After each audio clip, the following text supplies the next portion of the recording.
Bismillahirrahmanirrahim. Assalamualaikum warahmatullahi wabarakatuh. Alhamdulillahilladzi bi ni'matihi tatimmus shalihat. Asyhadu an la ilaha illallah wahdahu la syarika lahu wa asyhadu anna Muhammadan abduhu wa rasuluhu la nabiyya ba'dah. Allahumma shalli wa sallim wa karim wa barik ala nabiyyina wa syafi'ina wa maulana Muhammad wa ala alihi wa sahbihi wa man ittaba'ahum bi ihsanin ila yaumiddin. Amma ba'du. Sahabatku majelis keluarga Indonesia yang dirahmati Allah, alhamdulillah wa syukurillah. Di pagi ini, pagi yang spesial ya, di hari Ahad. Mudah-mudahan Allah selalu berkahi kita semua dalam keadaan kebaikan, amal soleh, dalam keadaan keimanan, dan tentunya adalah puncak kenikmatan rezeki yang Allah curahkan untuk kita semua dan untuk kita syukuri. Salawat dan salam tentu senantiasa curahkan kepada baginda Nabi kita, alaihi salatu wassalam, beserta keluarganya, para sahabatnya, dan juga mudah-mudahan kita umat di akhir zaman ini termasuk penegak dari sunnah-sunnah Nabi kita sallallahu alaihi wasallam. Dan alhamdulillah di pagi ini sebuah tema penting tentang kesehatan, kajian kesehatan bersama sahabat-sahabat kita, para dokter, dan alhamdulillah sudah gabung juga eh, Dokter Piki, nanti Dokter Maulana, dan insya Allah untuk kajian kesehatan ini akan langsung dipandu oleh Dokter Piki ya.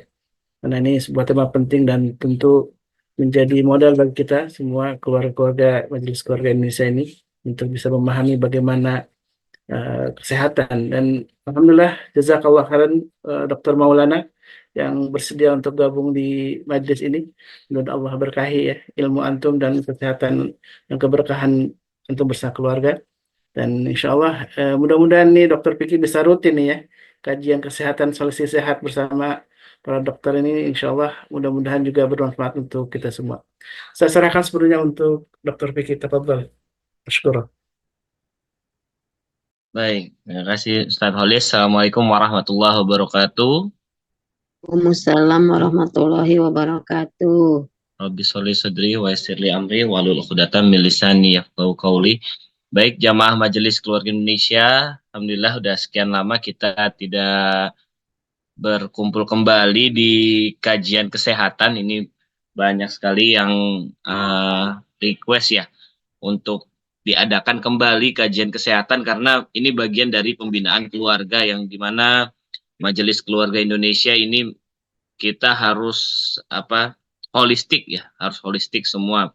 Jadi baik kita bicara adab, bicara fikih, bicara uh, tentang kita bicara tadabbur Quran, dan pada kesempatan kali ini kita akan berbicara tentang bagaimana kita ikhtiar untuk kesehatan dari keluarga. Jadi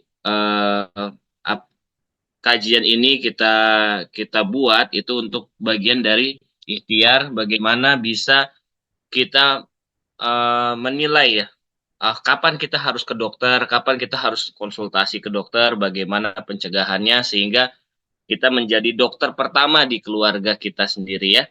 Dan pada kesempatan kali ini tema yang sangat menarik akan dibawakan oleh narasumber kita. Di sini adalah Dokter Maulana Rifki. Alhamdulillah beliau sudah bergabung.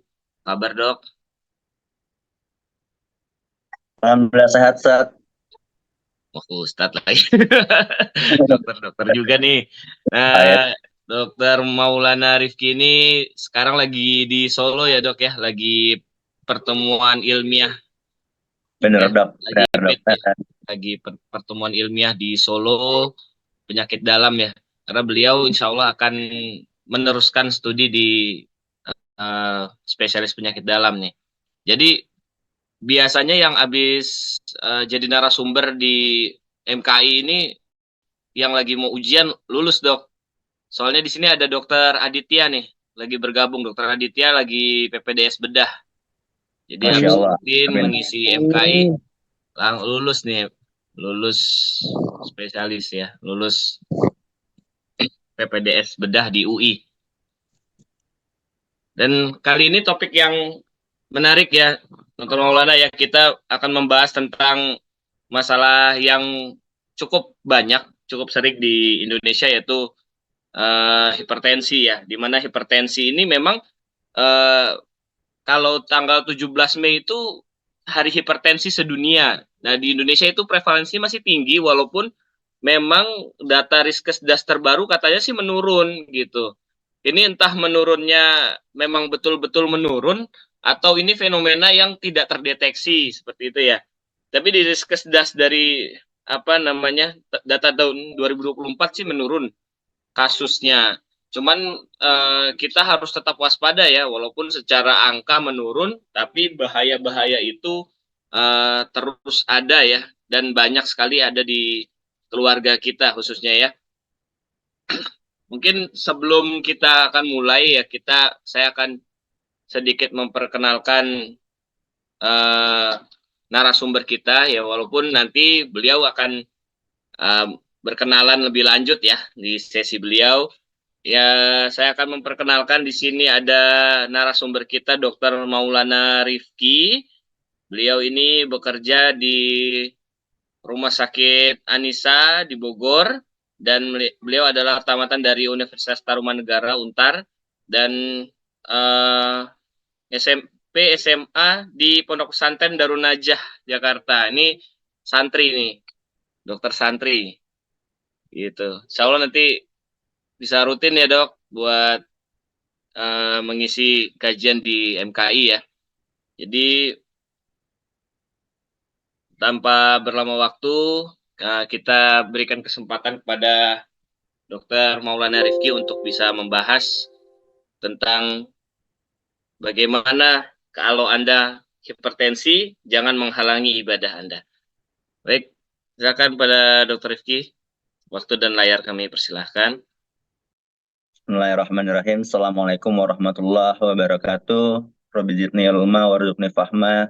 Rabbi shrah li sadri wa yassir li amri wal 'uqdatam min lisani yafqahu qawli. Afwan, sebenarnya dok, apakah suaranya sudah terdengar jelas? Takutnya di sini sinyalnya nggak stabil. Sudah terdengar. Baik. Kalau nanti sinyalnya agak putus-putus, dikabarin lewat chat aja ya, jadi bisa saya perbaiki. Baik, alhamdulillah pada pagi hari ini saya diberikan kesempatan untuk mengisi majelis yang mana insya Allah majelis ini menjadi majelis yang diberkahi oleh Allah karena majelis ini adalah majelis ilmu. Mari kita niatkan pada pagi hari ini untuk menuntut ilmu karena insya Allah orang yang menuntut ilmu itu akan diangkat derajatnya oleh Allah. Baik, pertama mari kita salat serta salam kita haturkan juga kepada Nabi besar kita Nabi Muhammad yang telah membawa kita dari zaman unta hingga zaman Toyota. Dari zaman yang gelap hingga zaman yang terang benderang seperti ini. Allahumma sholli ala Sayyidina Muhammad. Allah. Baik, kita langsung aja dengan waktu yang terbatas. Ya, kenapa sih kita harus menjaga kesehatan? Nih, pertanyaan pertama adalah, mau nggak kita dapat cintanya Allah? Mau nggak kita bisa beribadah walaupun kita sudah tua? Ya, karena kenapa? Banyak di mindset di Indonesia itu yang sudah berpikir kalau kita sudah tua, udah sholatnya maunya duduk aja.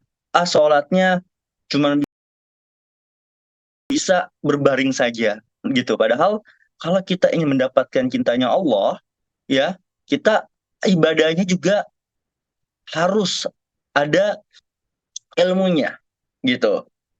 Nah, baik, untuk mendapatkan cintanya Allah gimana sih? Ini pertanyaan yang saya cantumkan pertama kali. Baik, next slide dok, boleh dok? Oke. Ya, baik, ini sedikit tentang saya.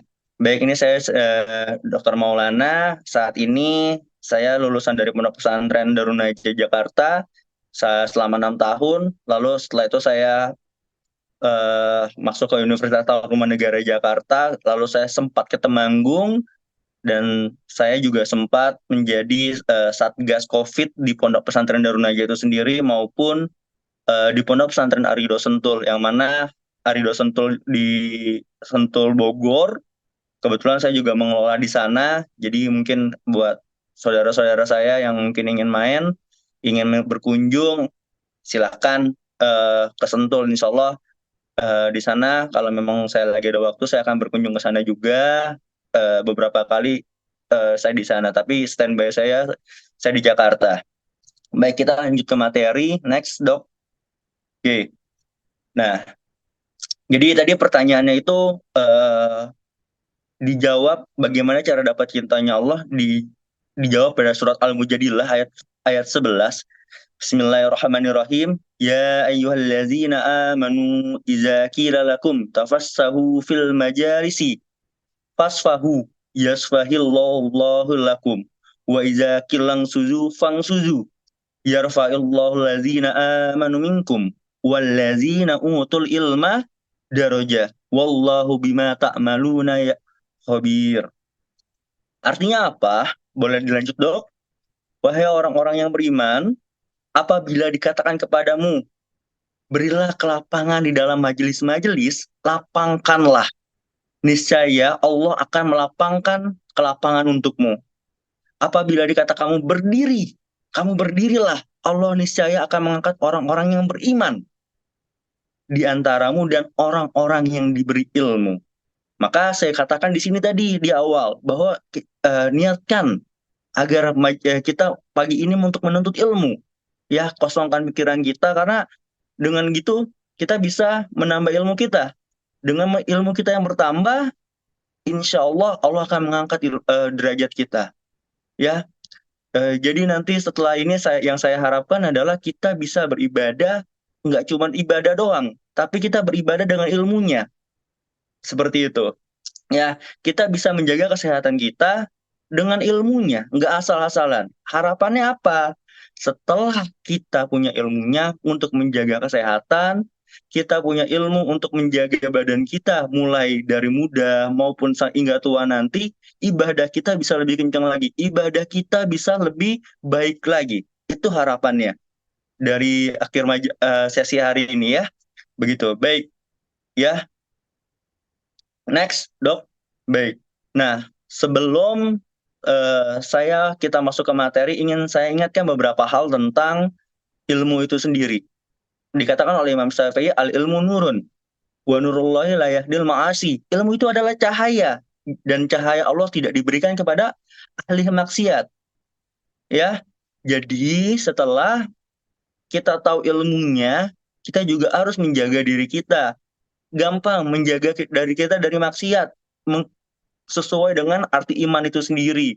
Ya, kita mengimani Allah berarti kita melakukan perintahnya serta menjauhi larangannya. Itu insya Allah kita jauh dari menjadi ahli maksiat. Ya, baik, next, Dok. Nah, baik. Ada beberapa hal yang ingin saya ingatkan juga ketika kita ingin menuntut ilmu. Dikatakan juga oleh Imam Syafi'i, menuntut ilmu itu sejatinya adalah kewajiban untuk semua orang. Yang mana di dalam kewajiban tersebut ada syarat-syaratnya yang harus kita penuhi. Yakni yang pertama kecerdasan. Artinya kita harus punya akal. Orang gila nggak wajib untuk menuntut ilmu. Sementara kita bagi yang berakal, kita wajib untuk menuntut ilmu. Utlubul ilmi minal mahdi ilal lahdi. Tuntutlah ilmu dari buayan hingga liang lahat. Yang kedua, kita harus bersungguh-sungguh, manjada wajada. Jadi jangan menyerah, jangan mudah, wah, menuntut ilmu, wah, belajar tentang kesehatan sulit. Wah, saya nggak ngerti, udahlah urusan dokter. Enggak. Ya, kita harus bersungguh-sungguh karena sehat nanti itu untuk diri kita, bukan buat dokternya. Ya, lalu harus sabar. Wah, belajar ilmu kesehatan sulit, belajar darah tinggi sulit. Wah, dokter enak ngomong doang, ngejalaninnya susah, Dok. Ya, makanya harus sabar, dibutuhkan kesabaran, dan kesabaran itu bukan cuman pabrik terbatas, tapi kita harus punya pabriknya. Begitu sabar kita habis produksi lagi. Harus sabar. Lalu berikutnya apa? Biaya. Ya, tidak kita pungkiri, ternyata biaya juga dibutuhkan dalam menuntut ilmu. Ibu-ibu, bapak-bapak yang datang pada pagi hari ini, datang ke majelis pasti juga mau dengan biaya. Biaya beli kuota HP, beli HP-nya. Jadi ada biaya juga. Ya, jangan pelit kita untuk mengeluarkan biaya untuk kita menuntut ilmu. Ya, berikutnya apa? Bimbingan guru. Pilihlah guru yang baik, guru yang tepat. Kalau misalkan tentang kesehatan, cari dokter yang mau ngajarin. Kalau tentang agama, cari ustadz yang mau ngajarin yang memang sesuai dengan Al-Quran dan hadis seperti itu. Kalau dokter berarti dengan sesuai keilmuannya. Lalu waktu, ya kita juga harus meluangkan waktu kita agar kita bisa untuk menuntut ilmunya. Kalau nggak ada waktu, nggak menuntut ilmu, ya nggak bisa. Ya, seperti itu. Baik, Dok. Next. Nah, tema kita pada hari ini adalah tetap beribadah dengan darah tinggi. Ya, kenapa sih kita harus beribadah dengan darah tinggi? Jadi banyak yang seperti tadi Dokter Vicky sudah sampaikan bahwa ternyata prevalensi atau kondisi darah tinggi itu sudah banyak di Indonesia. Ya, nah pertama kita harus tahu dulu nih definisi dari darah tinggi itu sendiri. Kadang orang berpikir darah tinggi itu adalah kalau orang udah sakit kepala. Banyak juga yang bilang kalau darah tinggi itu tensinya di atas 120. Ternyata salah. Kita harus tahu dulu dari definisi. Tekanan darah di atas 140 per 90 baru bisa kita katakan bahwa itu darah tinggi. Kalau di bawah itu gimana, Dok? Apakah sudah darah tinggi? Belum ternyata. Ya, darah tinggi itu alatnya seperti apa sih, Dok? Kira-kira alatnya nanti kita akan bahas juga. Boleh lanjut next slide-nya, Dok? Ya. Nah, ini klasifikasi dari darah tinggi itu sendiri ya. Jadi, kalau kita bisa dikatakan darah tinggi itu di atas 140 per 90. Tensi yang normal itu berapa sih, Dok? Tensi yang normal itu di bawah 130. Jadi kalau ibu-ibu nanti tensinya dibilang sama perawat ketika ibu berobat, oh dok, ini tensinya 128, 129. Itu belum tinggi, tapi masih dalam batas normal. Tapi bawahnya 90, Dok. Nah, itu sudah tinggi, tensi bawahnya. Ya, jadi kalau dikatakan 130 ke bawah per 85, kita masih bisa mengatakan tekanan darahnya adalah normal. Dok, kalau tensinya 135 gimana, Dok? Kadang-kadang banyak yang bertanya seperti itu juga. Nah, kalau tensinya 135, 136, 137, kita hanya mengatakannya itu high normal. Artinya sudah mulai tinggi, sudah waspada, tapi belum kita sampaikan bahwa itu darah tinggi. Gitu. Ya, yang kita katakan itu tensinya tinggi adalah 140 per 90, itu baru sudah tinggi. Ya, jadi kalau sudah 141, 142 itu sudah darah tinggi. Ada nggak, Dok, yang tensinya lebih tinggi lagi? Ada, ternyata bisa sampai di atas 160, bisa di atas 200. Wah, ngeri ya. Jadi hal-hal seperti itu efeknya apa sih, Dok? Nanti kita akan bahas ya. Jadi kita harus tahu dulu ketika belajar itu tahu definisinya dulu. Ya, definisinya kita sudah tahu, baru kita bisa mempelajari yang lainnya. Baik, boleh next selanjutnya, Dok? Nah, ini adalah gambar orang yang bisa menjelaskan bagaimana cara pengukuran dari tekanan darah itu sendiri. Alatnya yang seperti gambar yang warna merah di mejanya ya, ini ada orang sedang posisi duduk. Jadi ini adalah posisi yang mana ideal untuk kita mengukur tekanan darah. Jadi misalkan Bapak atau Ibu datang berobat ke kesehatan, ya Nancy-nya asal-asalan mungkin sambil jongkok, sambil duduknya tidak nyaman. Nah, itu tidak kita katakan ideal. Yang ideal seperti apa, Dok? Yang pertama, kita bisa lihat ada back support-nya ya atau bagian untuk senderannya. Posisinya tegak ya. Posisinya tegak bisa sambil senderan ya. Selama kita tensi kita tidak boleh ngomong ya. Jadi kalau nanti ditanya selama tensi, Bu Pak ada keluhannya, bilang sama perawatnya, bilang sama tenaga kesehatannya, kalau lagi di tensi tidak boleh ngomong. Karena itu akan mempengaruhi tensinya. Ya. Lalu di tensi di mana sih, Dok, yang ideal? Yang ideal adalah ya, mohon maaf, dilipat siku kita naikkan 3 jari atau 2 jari ya, minimal 2 sampai 3 jari di atas lipat siku kita pasang di sini ya. Dok, tensinya harus dibuka atau enggak, bajunya harus digulung atau enggak ada masalah. Yang penting posisinya adalah 3 jari di atas lipat siku, kurang lebih seperti itu.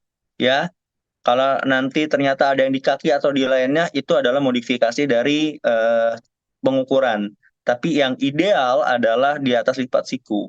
Lalu yang berikutnya apa? Kita bisa lihat dari posisi kaki. Posisi kakinya itu kita napak ke lantai dengan bagian paha itu menempel ke bagian kursi. Jadi duduknya rileks, santai, ya. Duduknya rileks, santai. Karena hal tersebut akan mempengaruhi tekanan darah itu sendiri, ya. Nah, tentunya dengan menggunakan alat yang sudah divalidasi seperti itu. Nah, kalau Bapak dan Ibu datang ke fasilitas kesehatan, kapan sih kita harus ditensinya? Apakah datang langsung ditensi? Oh tidak, ternyata direkomendasikan kita rileks dulu 3-5 menit. Jadi Bapak sudah, Ibu datang ke kesehatan, sudah daftar, duduk dulu 5 menit sambil duduk istighfar, kita berzikir, menenangkan diri kita dulu, santai dulu, minum dulu boleh, ya sambil berzikir 5 menit, baru setelah 5 menit, ayo Pak, Bu, ngomong ke nakesnya, saya sudah 5 menit, sudah istirahat, boleh tolong ditensi. Karena kenapa? Ternyata hal tersebut akan mempengaruhi tensi kita. Mungkin ketika datang ke tenaga kesehatan, ke puskesmas, ataupun ke klinik, kita habis lari-lari, ya. Atau mungkin tadi di jalan habis macet-macetan. Atau tadi sebelum ke fasilitas kesehatan, di kantor atau di rumah, habis banyak masalah. Itu akan mempengaruhi tensinya. Maka kita harus relax dulu, santai dulu. Jadi nggak usah buru-buru kalau ke fasilitas kesehatan. Minta buru-buru, maunya saya duluan ditensi, maunya saya duluan diperiksa. Karena memang rekomendasinya adalah kita relax dulu minimal 3-5 menit. Lebih boleh. Nah, berikutnya apa? Sebelum kita memeriksa tensi adalah kita jangan ngerokok dulu. Jangan habis olahraga. Itu akan mempengaruhi tensinya. Ya. Lalu kalau bisa kita kencing dulu, ya. Kencing dulu. Ya. Lalu kalau memang ternyata tensinya tinggi, kita bisa mengulang sampai 2 kali pemeriksaan, ya. Gitu. Nah, lalu kondisi ruangannya juga harus nyaman, tidak boleh panas. Mungkin ya, atau kalau lagi COVID, dulu kita ruangannya berkumpul banyak banget. Nah, itu kalau bisa kita di ruangan yang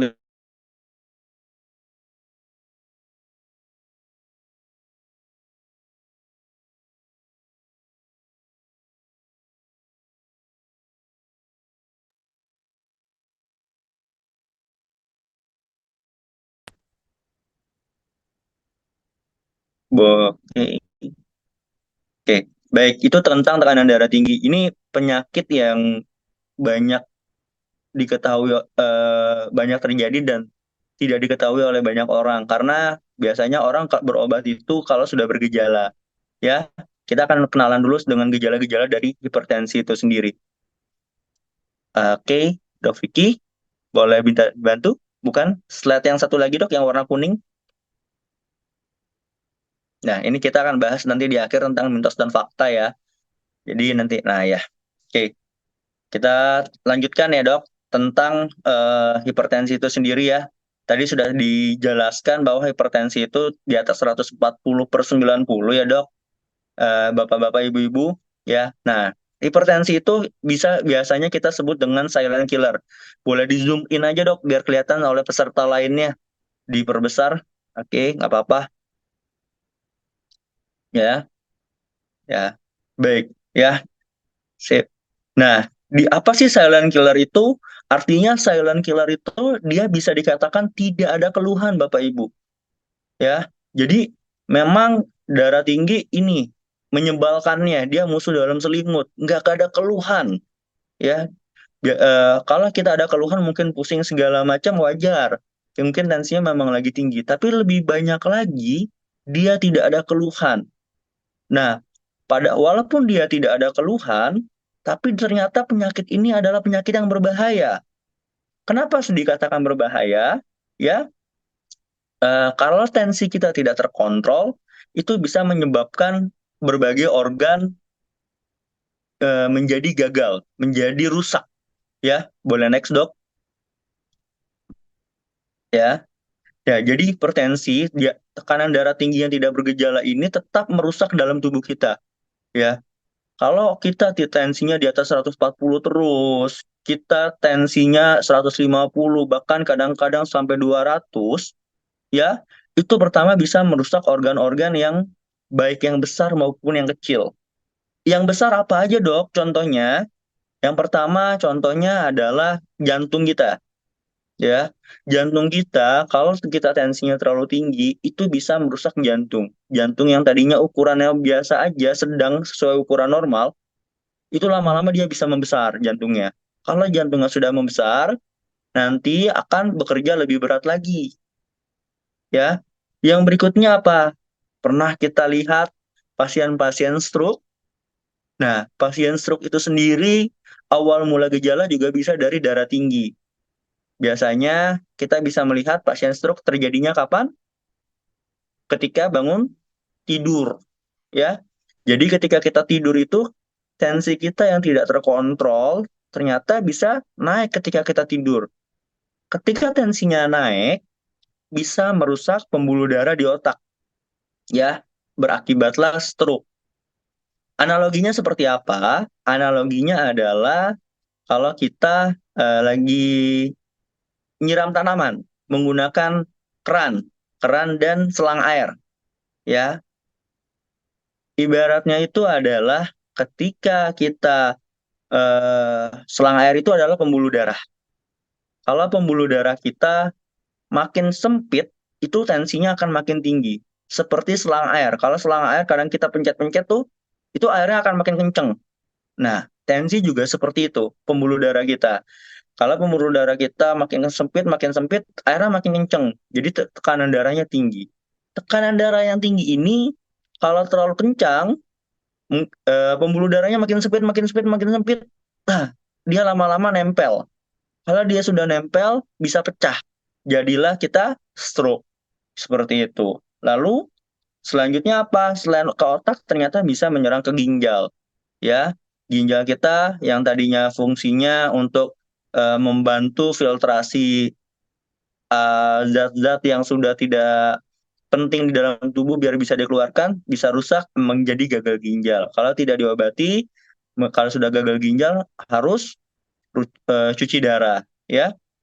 Nah, selain itu mungkin gejala-gejala yang ternyata kita punya darah tinggi tapi tidak kita tahu itu darah tinggi adalah bisa menyerang ke mata, ya, bisa mengganggu saraf kita juga, kadang suka ada yang baal-baal, ya, atau ke bagian kaki yang kadang-kadang suka sering kram-kram, itu juga bisa seperti itu. Oke, jadi darah tinggi ini bisa menyerang organ mana aja, baik yang gede maupun yang kecil. Next dok. Oke. Ada juga yang bilang walaupun dia silent killer, ada beberapa keluhan yang harus kita waspadai, ya. Kalau sudah ada tinggi, contohnya kita jadi mudah sakit kepala. Biasanya kalau sakit kepala pada darah tinggi itu bisa sampai ke daerah leher. Mudah gelisah, jantungnya suka berdebar-debar, ya, atau jantung berdebar-debar tuh nggak nyaman biasanya di dada, ya. Dadanya sakit, gitu. Atau biasanya juga ketika kita jalan dikit 100 meter, kok sesek, ya, itu juga bisa. Mudah lelah, atau pusing, nyut-nyutan kepalanya, penglihatannya sudah mulai kabur. Kalau ada sakit dada itu udah mulai bahaya, ya. Atau kita jadi mudah lelah, ya. Atau biasanya juga ketika kita lagi tidur, tiba-tiba kebangun, sesek. Nah, itu mungkin sudah komplikasi atau sudah perburukan ke jantungnya. Maka kalau sudah ada gejala-gejala ini, idealnya adalah kita periksakan ke dokter seperti itu. Nah, karena dia juga kita sebut dengan silent killer, ya, atau pembunuh diam-diam, kita juga boleh rutin periksa ke dokter, ya. Atau biasanya kalau di puskesmas mengadakan program-program posyandu, biasanya bisa tiap Jumat atau 6 bulan sekali. Itu periksa gula darah dan periksa tekanan darah, ya, gitu. Itu bisa untuk mengontrol. Jadi kalau ada posyandu, wah nggak usah minder. Wah, posyandu saya dikira gratisan, dikira orang nggak mampu. Nggak apa-apa. Sebenarnya posyandu itu tujuannya bukan orang nggak mampu doang, bukan itu tujuannya. Tujuannya adalah untuk usia yang dewasa. Itu tujuannya untuk memeriksa. Jadi screening gratis, ya. Bukan targetnya bukan orang yang nggak mampu, enggak. Targetnya adalah untuk pasien-pasien dewasa untuk mengontrol tensinya. Karena tadi kita mencari orang-orang yang punya darah tinggi tapi tidak bergejala. Biar kita obati sedini mungkin. Oke, boleh dok lanjut dok. Ya. Nah, pencegahan dan pengendalian hipertensi apa aja sih? Ternyata darah tinggi itu yang bilang nggak bisa diobati itu bisa ternyata. Ya, bisa kita kontrol tekanan darah itu. Ya, bisa juga kita lakukan pencegahan. Wah dok, kan darah tinggi turunan. Bapak saya darah tinggi, pasti saya darah tinggi. Enggak, ya, enggak pasti. Banyak faktor resiko yang bisa kita rubah, ya, banyak hal-hal yang kita bisa perbaiki agar tensi kita tidak tinggi. Contohnya, ternyata kita dengan mengurangi konsumsi garam, ya, 1 sendok teh per hari, maksimalnya itu sudah bisa mengurangi darah tinggi. Karena garam dapur itu ataupun garam yang lainnya bisa meningkatkan tekanan darah tinggi. Lalu adalah melakukan aktivitas fisik teratur. Contoh, jalan kaki tiap habis subuh kurang lebih 3 kilometer atau olahraga. Beda ya aktivitas fisik dan olahraga. Olahraga berapa lama dok rekomendasinya? 30 menit per hari minimal 5 kali seminggu. Jadi habis subuh daripada kita tidur, ya kita keliling lah ke sekitaran rumah kita, ya lihat-lihat, cari nasi uduk, cari bubur, tapi jalan dulu jauh, ya setengah jam jalan, baru pulang sekalian bungkus nasi uduk sama tuh bubur ke rumah, ya gitu.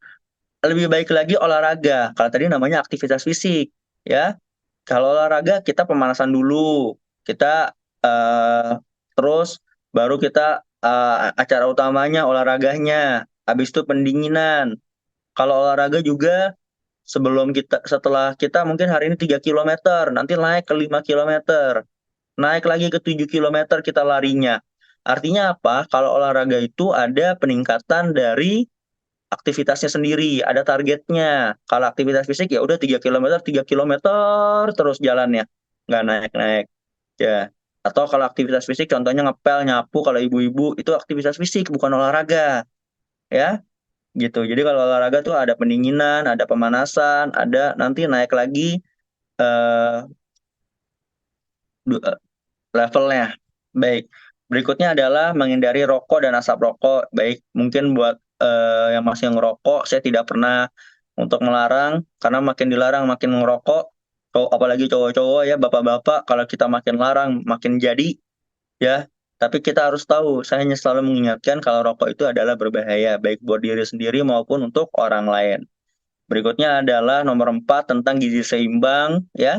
Gizi seimbang ini tentang makanannya ya, berarti harus ada makan, jangan tahu tempe aja. Kadang-kadang kita juga harus makan ayam, daging, ya. Kalau nggak, oh dok ayam kan mahal, daging mahal dok, boleh coba ikan. Jadi sumber protein ya, ya. Jadi kita cari sumber protein itu nggak harus dari ayam, tapi bisa dari ikan tinggi proteinnya ya. Atau kita juga bisa cari dari tahu tempe. Tahu tempe juga, oh tahu tempe makanannya orang miskin. Enggak, tahu tempe itu adalah salah satu sumber protein yang murah meriah. Tapi kalau tahu tempenya bosan ya kita ganti dengan boleh telur, boleh ikan ya. Ya, nasinya juga seperempat aja dari piring. Wah dok nggak kenyang. Nah kenyanginnya gimana? Kita tambah dengan lauk sayur mayur. Ya, gitu. Oke, lalu kita pertahankan dengan berat badan ideal. Jadi memang cara berat badan ideal gimana? Ya tadi, jaga makan, kita berolahraga, ya, gitu. Lalu menghindari minuman beralkohol. Insya Allah kalau teman-teman di majelis di ini, insya Allah nggak minum alkohol lah, saya percaya, ya, gitu. Lanjut, ya, kendalikan hipertensi dengan kita bilangnya PATU nih, ya, dari Kementerian Kesehatan kita ada singkatannya PATU. Pertama, periksa ke dokter secara rutin dan ikuti anjuran dari dokternya. Periksa rutin gimana dok? Ya tadi kalau dari tidak bergejala bisa ke posyandu. Kalau memang ternyata sudah ada darah tinggi, obatnya juga diminum secara rutin, ya, dan kontrol secara rutin. Lalu obat darah tinggi itu nanti banyak tuh tetangga kita nanti bilang, "Dok, kalau nanti minum obat darah tinggi," suaranya putus-putus ya, tes. Oke, apakah sudah terdengar jelas? Aman, Dok? Jelas Aman soalnya. ya? Aman Jelas, ya? Dokter. Oke, ya. Terlalu ya, kalau tadi banyak mitos yang bilang kalau kita minum obat darah tinggi bisa merusak ginjal kita, bisa merusak jantung kita. Tapi ternyata kita sudah belajar. Kalau kita tidak minum, ternyata darah tinggi itu sendiri akan merusak dari jantung maupun dari ginjal kita. Ya, lalu atasi penyakit dengan pengobatan yang tepat dan teratur. Artinya apa? Kembali ke poin nomor 1. Kontrol ke dokter dan ikuti anjurannya. Karena biasanya tadi, kenapa harus kontrol? Kita harus lihat nih komplikasinya. Apakah sudah ada gangguan ke jantung? Apakah sudah ada gangguan ke ginjal, ke mata, dan ke organ lainnya? Itu tujuannya, kontrolnya. Lalu berikutnya apa? Diet dan gizi seimbang.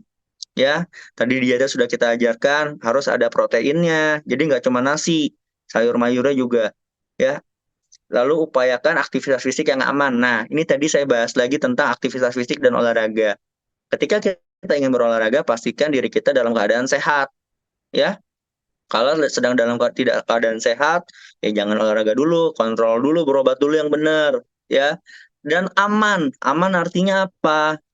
Misalkan kita tadi maunya jogging ya, joggingnya di tempat yang aman, contoh mungkin di lapangan, ya kalau mungkin kalau di Jakarta bisa ke Senayan atau di daerah komplek, jangan ke jalan raya yang membahayakan diri kita, ya. Kalau bisa ya tadi setelah subuh, ketika mobil dan motor masih belum banyak keluar, jadi lebih aman buat diri kita, ya, nggak mengurangi kejadian mungkin tertabrak atau lainnya. Lalu hindari asap rokok, alkohol, dan zat karsiogenik lainnya. Lanjut. Nah, ya ini juga pencegahannya tadi kesehatan rutin, nyahkan asap rokok, aktivitas fisik, nah diet gizi seimbang. Nah, dua yang terakhir itu yang warna hijau, istirahat yang cukup sama kelola stres.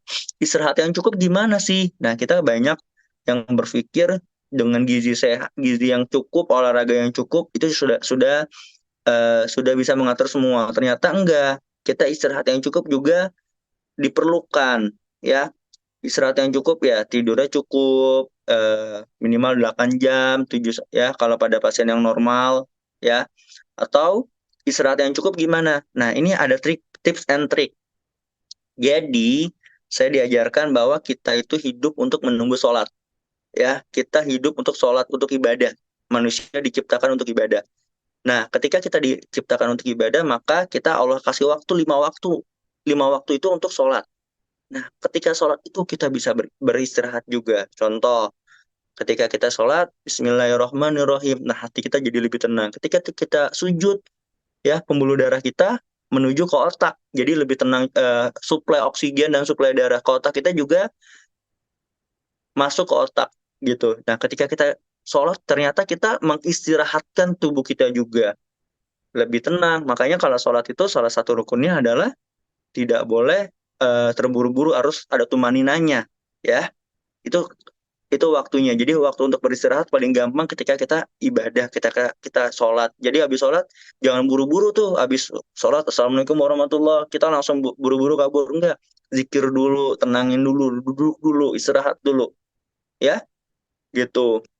Itu salah satu cara saya, kalau cara saya untuk beristirahat selama bekerja. Kadang-kadang ya saya beribadah untuk sholat dan lainnya. Selama sholat ya saya zikir dulu segala macam untuk mengistirahatkan tubuh saya sendiri. Kelola stres, ya. Jadi kita juga harus saling bisa mengatur stres kita. Contoh, wah, kerjaan di kantor ya dibawa di kantor aja, nggak usah dibawa ke rumah. Dan sebaliknya, ya. Karena dengan kita bisa mengelola stres, insya Allah tensi kita juga akan teratur, ya. Gitu. Boleh kembali ke slide yang pertama, Dok. PPT yang pertama, Dok. Nah, sekarang kita akan ngebahas mitos dan fakta yang ada di masyarakat. Ya, mungkin Bapak Ibu bisa jawab di kolom chat juga, apakah yang ini mitos atau ini fakta. Ya, baik. Pertama, apakah hipertensi tidak berbahaya? Kira-kira jawabannya apa? Mungkin kalau ada yang mau jawab, silakan di kolom chat ya. Oke. Nah, hipertensi berbahaya nggak? Berbahaya ya. Ternyata tadi kita sudah bahas, ya. Ya, kita sudah bahas bahwa ternyata bisa menyerang ke berbagai organ dan ternyata bisa silent killer ya, silent killer gitu. Yang kedua, apakah hipertensi itu pengobatannya sia-sia? Oh, ternyata enggak ya. Hipertensi kalau nggak diobatin tadi berbahaya bisa ke berbagai organ. Tapi justru obatnya itu bisa menunda, minimal menunda agar tidak terjadi gangguan komplikasi ke organ-organ lain. Ya, oke. Berikutnya, apakah stres dapat mempengaruhi hipertensi? Fakta atau mitos? Ya, stres dapat mempengaruhi hipertensi ya. Makanya salah satu tadi pencegahannya adalah kita harus bisa mengelola stres kita. Ya, gitu. Oke. Nah, ini kopi nih. Nah, ini kebiasaan nih. Kalau belum ngopi, ya, belum ngopi itu belum apa ya, belum enak katanya badannya ya, biasanya. Ya, apakah dapat mempengaruhi hipertensi? Ternyata kopi itu, ini relatif jawabannya. Kalau kopinya satu cangkir gelas per hari itu ternyata bisa mengobati dari darah tinggi itu sendiri. Tapi kalau sudah lebih dari itu takarannya, ya itu dirasakan di penelitian itu justru bisa meningkatkan tekanan darah tinggi. Jadi kalau kopi itu tergantung dari jumlah dosis dari kopinya itu sendiri, ya gitu. Nah, ini yang tidak saya bahas tadi. Apakah hipertensi bisa dialami oleh usia muda? Usia muda tuh kita katakan di bawah 40 tahun. Nah, ternyata eh, pada penelitiannya, pada teorinya hipertensi bisa menyerang ke semua usia. Maka yang tadi usia-usia muda, ini mah penyakit orang tua hipertensi. Ya, anak-anak muda, enggak, ternyata bisa menyerang ke semua usia. Justru yang muda-muda ini kita screening dari awal. Ya, kalau ternyata dia ada darah tinggi, kita akan cari itu penyebabnya dari mana. Apakah darah tingginya cuma dari darah tinggi yang biasa-biasa aja, cuma dari pembuluh darah, atau gara-gara organ lain. Ya, justru kalau usia muda, hipertensinya ini cukup berbahaya. Maka kita harus cari. Ya, dan justru senang kalau usia muda ketahuan bisa diobati dari dalam segera. Ya, tujuannya apa? Ketika nanti kita udah edukasi, udah pengobatannya udah benar, tujuannya adalah investasi untuk tuanya, ya, investasi untuk masa tua. Jadi pengobatannya sudah dilakukan, pencegahannya sudah dilakukan sejak muda, insya Allah sehat ketika tua, gitu. Jadi tadi olahraga segala macam, walaupun nggak ada darah tinggi, dengan kita rutin olahraga, rutin jaga kelola stres kita, rutin kita berobat ke dokter yang benar, insya Allah itu bisa membuat kita berinvestasi terhadap diri kita sendiri, yaitu investasi kesehatan. Insya Allah investasi kesehatan bukan investasi bodong. Ya, insya Allah itu menjadi investasi yang membuat diri kita ketika tua kita bisa beraktivitas dengan baik. Kalau kita bisa beraktivitas, kita olahraganya kencang, insya Allah ibadah kita juga lebih baik. Ya, jadi dengan pencegahan-pencegahan tersebut, tujuannya adalah jangan cuman untuk diri kita, ya, tapi kita ketika kita melakukan olahraga, menjaga diet, makannya, tidur yang cukup, tujuannya niatkan untuk Allah. Saya pengen olahraga biar ibadah saya lebih khusyuk, biar badan saya sehat, ibadah saya bisa lebih khusyuk.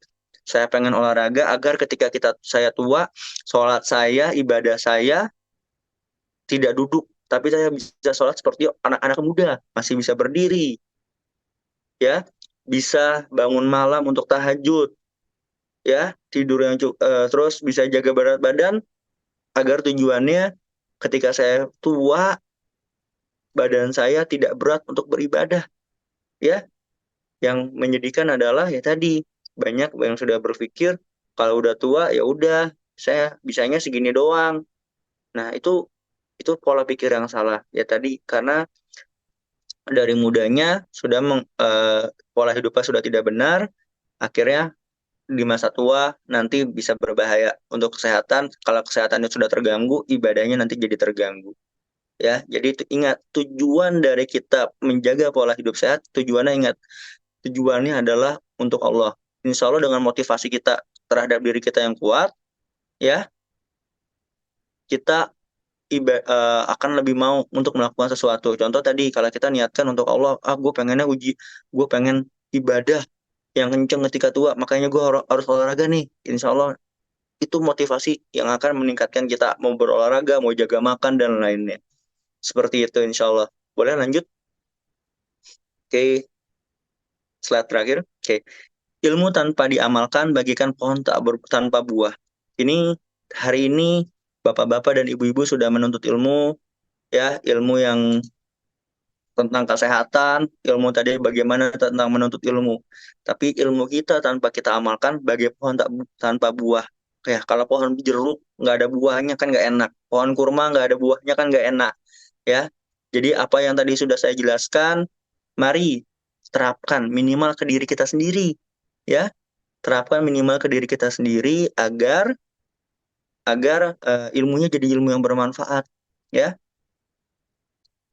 persiapkan matang-matang ya. Ilmunya sudah ada, tinggal kita persiapkan nih gimana ya biar bisa olahraga.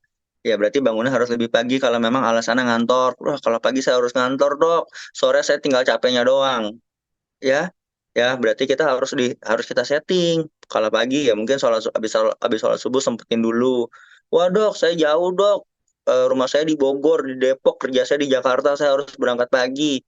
Artinya ya berarti nanti setelah pulang kantor mungkin bawa baju salin di kantor, daripada langsung pulang macet-macetan naik kereta nanti penuh, ya sempetin olahraga dulu, mungkin jalan-jalan ke daerah sekitaran kantor atau ke lapangan-lapangan dekat kantor. Jadi niatkan ya gitu. Apa yang sudah saya ajarkan itu ya tadi, saya hanya cuma bisa memberitahu, mengingatkan. Tapi kembali ke Bapak dan Ibu sendiri, ilmunya mau diamalin nggak? Ilmunya menjadi manfaat atau enggak? Minimal manfaatnya untuk diri sendiri. Ya, untuk banyak orang akan lebih baik. Kalau niatnya untuk banyak orang akan lebih baik lagi. Ingat, Bapak dan Ibu ini mungkin ada yang jadi kepala keluarga, jadi tulang punggung keluarga. Kalau Bapak Ibunya nggak bisa jaga kesehatan, lalu terjadi komplikasi-komplikasi yang tadi, nanti ditakutkan adalah ya keluarganya jadi bermasalah juga. Jadi sayangi diri kita, niatkan diri kita, wah kalau kita punya badan yang sehat, kita bisa nafkahi keluarga kita. Kalau kita punya badan yang sehat, kita bisa cari kerja yang halal, bisa nafkahi keluarga kita, gitulah. Ya, jadi harus punya motivasi lebih. Ya, silakan ilmu yang dari saya yang baiknya diambil, yang buruknya dibuang. Ya, kalau ada perkataan yang baik itu datangnya dari Allah. Bila ada perkataan yang kurang baik atau yang salah itu datangnya dari saya. Saya mohon maaf. Semoga apa yang saya sampaikan menjadi manfaat untuk Bapak dan Ibu. Terima kasih. Wabillahi taufik walhidayah. Assalamualaikum warahmatullahi wabarakatuh. Waalaikumsalam. Waalaikumsalam warahmatullahi wabarakatuh. Terima kasih dokter. Ya, sudah materi dari Dokter Maulana tentang hipertensi. Alangkah baiknya kita melengkapi keilmuan kita. Mungkin ada pertanyaan dari jamaah yang ingin bertanya tentang masalah seputar kesehatan, khususnya hipertensi. Insya Allah akan dijawab oleh Dokter Maulana. Mungkin yang mau bertanya silahkan untuk raise hand atau bisa ditulis di kolom chat ya. Mungkin yang pertama dari Nadia dulu, silahkan untuk bertanya langsung pada Dr. Maulana. Bismillahirrahmanirrahim. Assalamualaikum warahmatullahi wabarakatuh. Waalaikumsalam. Dok, gini, sebelum kita bahas lebih jauh, bisa tolong dijelasin nggak tentang sistolik dan distolik itu sendiri? Distolik itu kan kalau nggak salah keadaan rileks ya. Terus kaitannya bagaimana, bisakah sistoliknya tinggi, terus distoliknya rendah gitu? Dan bagaimana cara menanganinya?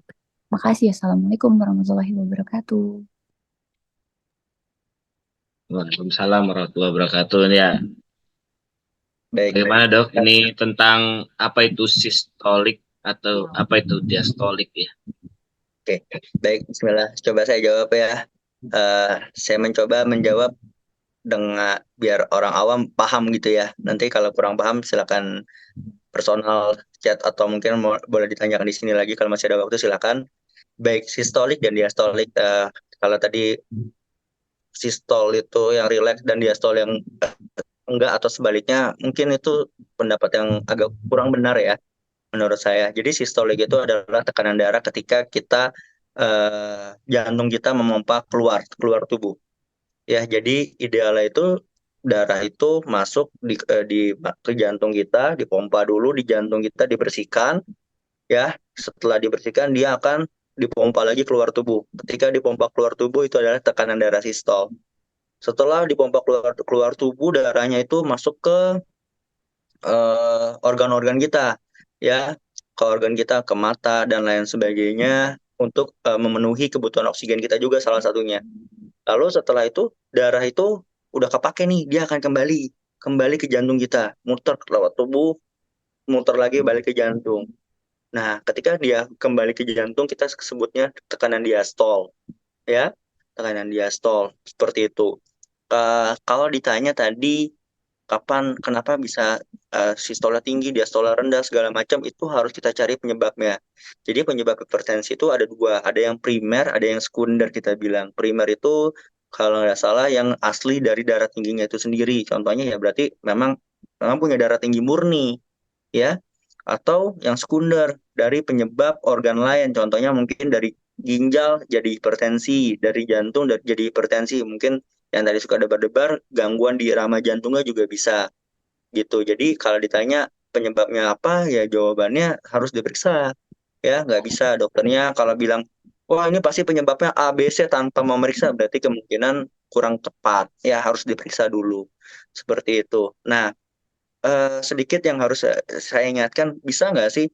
Mungkin nanti ada mitos fakta juga nih yang mungkin akan bertanya, dok, saya kayaknya tensinya naik kalau ketemu dokter doang deh dok, atau kalau ke rumah sakit doang. Nah ini nih yang suka banyak orang nanya, atau sudah mungkin banyak yang bilang itu namanya white coat hipertensi, hipertensi ketika ke rumah sakit doang, ketemu nakes doang. Nah itu ada solusinya tuh, ya. Solusinya adalah kita bisa namanya mengukur tekanan darah di rumah, ya. Jadi setelah kita beli alat tensi, ya, alat tensi sekarang harganya juga sudah mulai terjangkau. Ada yang mulai 300 sampai 1 juta, itu udah banyak banget mereknya ya. Nah, kita ukur di rumah selama 1 bulan.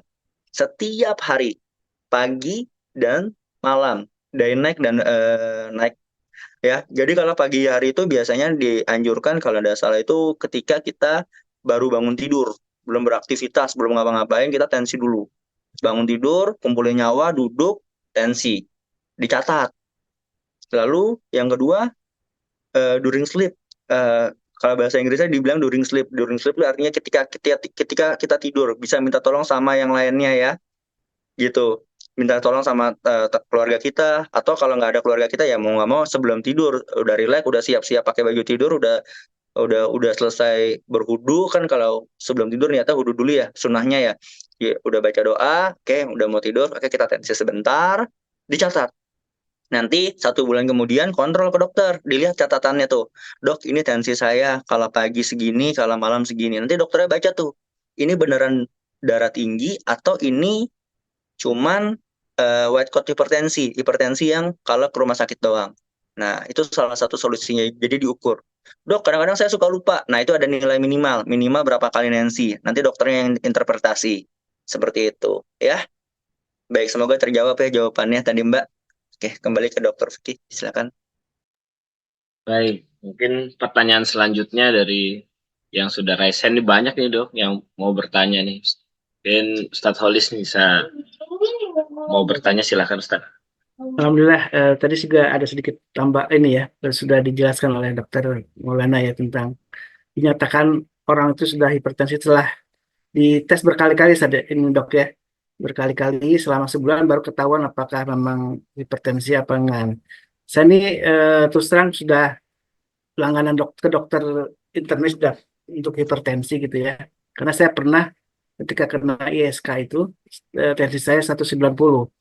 Nah, tapi saya nggak tahu apakah eh, setelah itu kan setelah sembuh gitu ya, alhamdulillah kalau tensi saya coba karena ada juga alatnya di rumah, eh, kadang-kadang normal kadang-kadang enggak. Nah ini saya mungkin jadi pengen untuk mempraktekkan tadi ya, penjadwalan dari mulai pagi sampai malam itu dicek gitu ya, dok ya.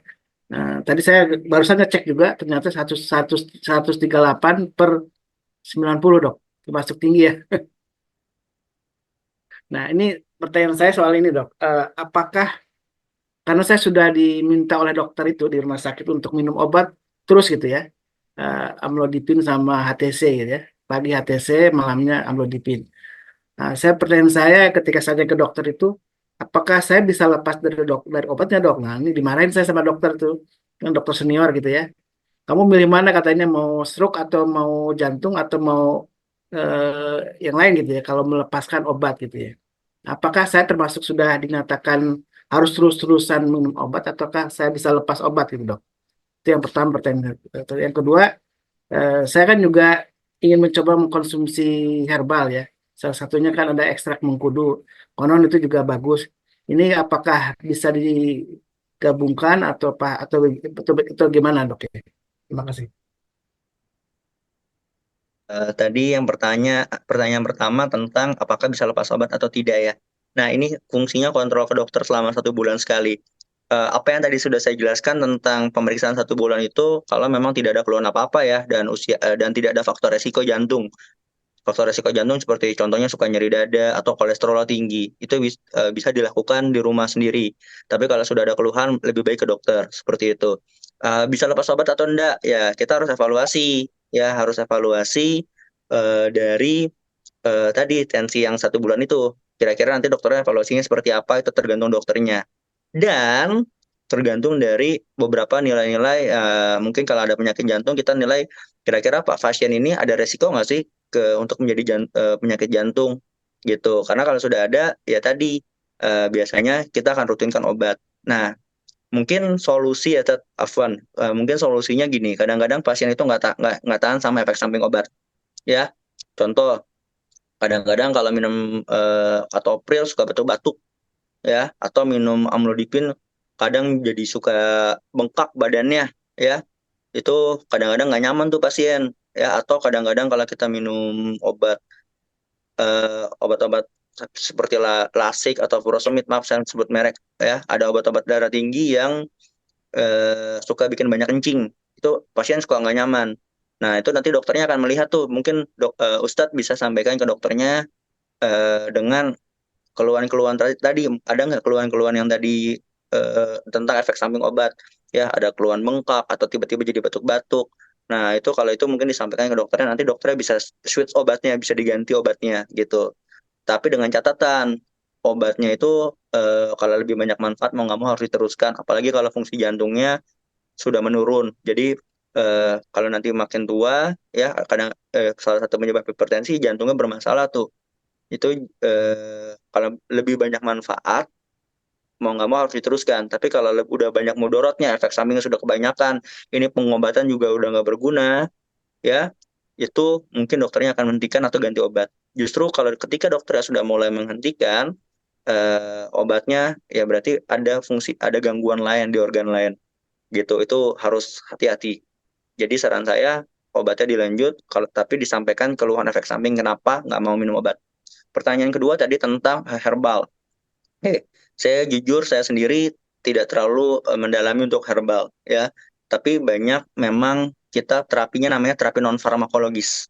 Jadi terapi non farmakologis itu adalah ya tadi menjaga dietnya itu sendiri. Nah, ada namanya rekomendasinya itu diet DAS untuk darah tinggi, DASH. Itu diet dasar itu apa? Intinya poinnya pertama, diet mengurangi lemak-lemak yang berbahaya, contohnya gorengan dan lainnya. Nah, kebanyakan orang berpikir itu kalau misalkan ternyata lemak itu cuman gorengan, lemak itu pasti gorengan. Ternyata enggak, ya. Itu lemak itu bisa dari santan. Santan adanya di mana? Kalau di Jakarta, soto Betawi, ya, itu enak tuh sotonya. Tapi ternyata santannya berbahaya. Yang kedua apa? Maaf, saya sebut merek, nasi Padang, ya. Itu makan-makanan enak itu, ya kan? Ayo ya dokter. Nah, yang berikutnya apa? Yang suka kita nyemil-nyemil, kue-kue, ya. Kue-kue ternyata lemaknya tinggi. Wah, terus gimana dok? Nah, prinsipnya saya adalah ketika kita boleh makan tapi tidak berlebihan makan tersebut, karena kalau nggak makan stres juga tensinya naik, jadi makanya tidak berlebihan. Sesuai dengan kata Mas Uzur, khairu umuri ausatuha, sebaiknya suatu hal adalah pertengahannya, ya. Jadi pertengahannya, jadi tidak berlebihan untuk mengkonsumsinya, gitu, ya. Harus sadar sama penyakitnya sendiri. Nah, saya juga kebetulan di pesantren saya sendiri masih banyak ustadz-ustadz yang menggunakan pengobatan herbal. Solusinya gimana? Saya tidak pernah melarang mereka, ya, gitu. Itu kan hak pasien ya. Tapi saya selalu sampaikan bahwa medisnya dulu jalan, baru non medisnya. Medisnya harus jalan dulu, obatnya harus jalan dulu. Kalau non medisnya tadi mengkudu dan lainnya mau jalan silakan, ya. Tapi medisnya harus tetap jalan, ya, gitu. Jadi Kalau medisnya jalan, non MKI medisnya jalan. Itu ini kan ikhtiar ya. dok, kalau MKI cemilannya nggak nasi Padang, kita biasanya tahu serpong, biasanya ini Bu Darmi bawa nih tahu serpong ya udah pakai Nggak cabai apa-apa. rawit deh tuh. Nah, boleh, boleh. Nanti kapan-kapan lah kita main ke MKI lah, insya Allah. MKI kan masih di daerah Depok ya, ininya ya kayaknya ya. Di Insya Allah nanti tanggal 6 ya Bude ya, kita adakan hitanan gratis Juli. lagi ya. Tanggal 6 Juli ya, hitanan Boleh, gratis. Kalau dokter ada kesempatan bisa main nih. insya Allah. Ya, Ustadz, insya Allah semoga terjawab ya pertanyaannya. Jadi kalau obatnya mungkin lanjut atau tidak tetap keputusan di dokter. Cuman mungkin antum harus evaluasi. Kalau tanya dok ini kira-kira efek sampingnya apa aja ya? Antum evaluasi itu efek sampingnya ada atau enggak, biasanya gitu. Ya, sama tadi medisnya jalan, non medisnya jalan. Itu kan bagian dari ikhtiar ya, ikhtiar untuk sehat. Ya, jadi kalau ditanya boleh nggak, prinsipnya selama dia tidak bertentangan, saya akan izinkan. Kecuali dia udah bertentangan, gitu. Kayak contohnya kalau udah sesek dulu, waktu zaman COVID tuh, yang non medis tuh biasanya bilang, wah kalau udah sesek pakai aja oksigen. Oksigennya pakai oksigen, oh jangan oksigen rumah sakit mahal. Pakai oksigen ini aja, punya ikan saya di akuarium. Nah itu nggak boleh tuh kalau dari saya. Gitu, itu kayak gitu, kisah nyata, ada yang ngomong kayak gitu, pakai apa, oksigen akuarium saya, dia nggak apa-apa deh karena mati, yang penting keluarga saya jangan mati. Iya bagus, niatnya berkorban, tapi salah, ya, gitu, Baik gitu, dok, makasih dok. ya. Apa Pasien di mana itu dok? Kayak gitu dok. ya, pasien plus 62 lah, negara plus Oh, iya. 62 itu, saya kaget juga tuh ada yang ngomong gitu tuh. Soalnya di sini ada tim Citerep juga nih, ada bidan Teti, ada bidan Nana, ada bidan Windu nih. Mungkin dokter Maul familiar nih sama surat rujukannya di IGD. Oh iya itu Ada rujuknya dokter Ning juga, dokter Hilda. pasien. Nah, ya itu bidan-bidan yang suka kadang-kadang ngerujuk ini ya, pasien-pasien hipertensi dan pada kehamilan. Nah, itu beda lagi tuh topiknya. Nah, Kalau itu. hipertensi pada kehamilan, ya. Nanti kita Kalau bahas selanjutnya dok. Kalau ah, hipertensi dan kehamilan kita undang bidan-bidan ya. Mungkin betul betul. pertanyaan selanjutnya dari Bude Darmi. Silakan Bude. Makasih dokter. Bismillahirrahmanirrahim. Assalamualaikum warahmatullahi wabarakatuh. Satu pertanyaan pertama tadi saya tadi kurang jelas dengar yang tensi normal ya dokter ya, usia. Apakah tensi normal itu mengenal usia atau tidak? Yang kedua, saya itu kata dokter kan punya jantungnya itu jantung bocor tapi bawaan ya. Beberapa tahun saya selalu konsumsi obat, berhenti terus itu dari gadis ya, dari masih kecil, terus pas menjelang COVID, 2 tahun menjelang COVID kontrol lagi, saya kontrol lagi dokter ya, saya kontrol lagi terus mengkonsumsi obat selama 2 tahun, benar betul. Saya selama 2 tahun konsumsi obat lagi sampai COVID, karena waktu COVID itu kayaknya ribet banget masuk rumah sakit. Saya jadi males dokter. Terus keluhan saya kenapa akhirnya saya memutuskan sendiri berhenti kontrol, karena pas sebelum saya berhenti itu dokter bilang gini, Bu, udah 2 tahun kita evaluasi ternyata ya alhamdulillah kondisi jantung saya sama seperti semula gitu dokter ya, sama seperti semula, tidak ada perubahan, tapi ibu harus tetap minum obat seumur hidup. Cuma masalahnya dok, saya tuh karena udah terlalu banyak minum obat ya, ketika minum obat tuh saya muntah karena mungkin udah terlalu ini dokter ya gitu. Cuma saya bismillah lah kata saya gitu, mudah-mudahan saya nggak apa-apa, dan sekarang saya udah nggak minum obat dokter. Gimana dokter? Makasih, assalamualaikum. Tadi pertanyaannya usia tua ya. Ini baik. Jadi ada namanya tadi tetap di angka 140/90 pada usia berapapun itu ya. Tapi ada nilai-nilai yang mungkin harus dipegang. Contohnya gimana? Ada namanya target terapi ya. Jadi dokter itu juga terapi punya targetnya ya. Targetnya punya terapi juga. Contoh kalau pada pasien-pasien di atas 60 tahun dan di bawah 60 tahun itu akan berbeda target terapinya. Atau pada pasien-pasien yang punya gagal ginjal ataupun sakit gula itu akan target terapinya akan beda. Target terapinya maksudnya apa, Dok? Target terapinya adalah tekanan darahnya ya. Tekanan darahnya akan berbeda. Ada yang 150, ada yang 140 gitu ya. Kalau Anda salah itu berbeda. Itu yang pertama ya. Ada angkanya. Jadi masing-masing ada angkanya. Kalau yang di atas usia berapa, target terapinya berapa, di atas 60 usia target terapinya berapa, di bawah 60 target terapinya berapa, itu berbeda. Nggak saya kasih tahu, itu harus kontrol dokternya karena nanti banyak banyak yang harus dipertimbangkan. Ya, yang kedua tadi, apakah ada penyakit penyerta atau enggak, sakit gula, sakit ginjal, itu target terapinya akan berbeda untuk tensinya. Lalu berikutnya apa? Kalau tensinya terlalu tinggi, kita bilangnya hipertensi emergensi. Mungkin tensinya di atas 180 ya, atau bawahnya di atas 110. Itu udah kita bilang hipertensi emergensi. Nah, itu target terapi juga berbeda ya. Jadi target terapinya kita nggak boleh nurunin tekanan darahnya secara buru-buru ya. Tekanan darahnya harus kita turunin secara perlahan. Tapi tetap ada di endingnya target terapi di akhirnya itu akan di angka yang kurang lebih sekitar 140-an ya. Tapi kita tidak langsung menurunkan, wah tensinya 200 harus turunin 140. Enggak, pelan-pelan ya. Pelan-pelan, itu harus pelan-pelan ya, nggak bisa. Kenapa? Kalau kita langsung turunkan secara buru-buru, secara agresif, nanti tadi pembuluh darahnya langsung melebar. Kalau pembuluh darahnya melebar, dia tidak ada tekanan. Akhirnya apa? Eh, Darahnya tidak terpompa dengan baik. Ya itu beresiko terjadinya stroke. Makanya dokternya kalau udah di atas 200 juga nggak terlalu agresif, tapi biasanya harus rawat inap tuh biar bisa dikontrol tekanan darahnya secara bertahap. Seperti itu. Oke, lalu jadi kalau ditanya apakah di atas usia tua ada target terapinya berbeda, hipertensinya berbeda, enggak, tetap di angka 140/90, tapi target terapinya berbeda. Lalu tentang penyakit jantung bawahan ya. Jadi kalau penyakit jantung bawahan itu adalah ada jenisnya, ada berbagai jenisnya. Itu ada yang katupnya bisa nutup sendiri, ada yang tidak ya. Ada yang bisa sembuh sendiri, ada yang tidak. Nah, itu harus dievaluasi.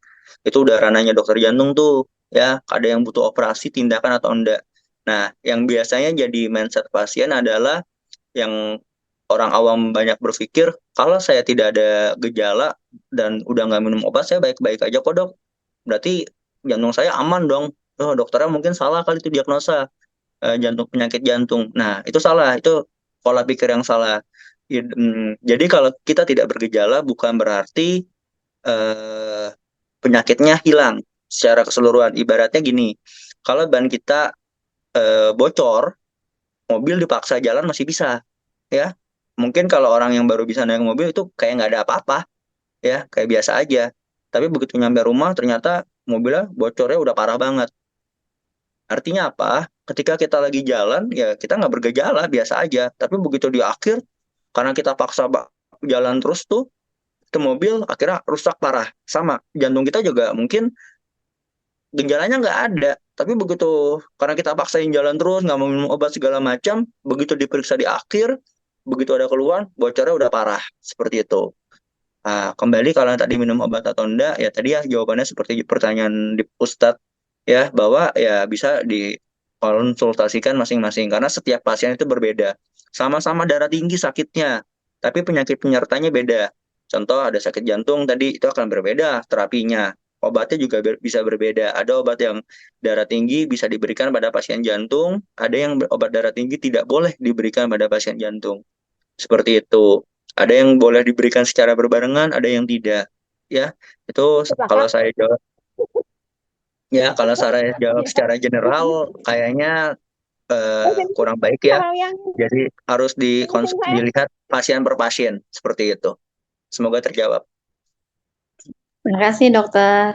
Sama-sama. Baik, baik dok, ini ada pertanyaan nih sebelum lanjut yang raise hand, mungkin ada pertanyaan di chat.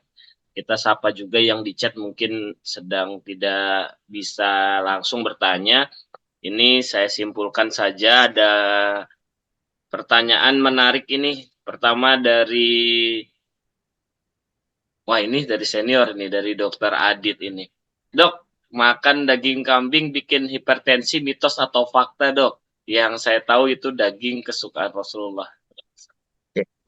Jawabannya tadi pakai mafuzot, bukan pakai ilmu doang. Khairu umuri awsatuha, sebaik-baiknya sesuatu itu pertengahannya. Kalau kambingnya cuma makan secuil, insya Allah enggak. Ya, tapi kalau misalkan ternyata makannya ya satu daging kambing sendirian maruk ya itu bisa meningkatkan. Jadi Rasulullah juga makannya, bertanya balik, coba dikaji lagi.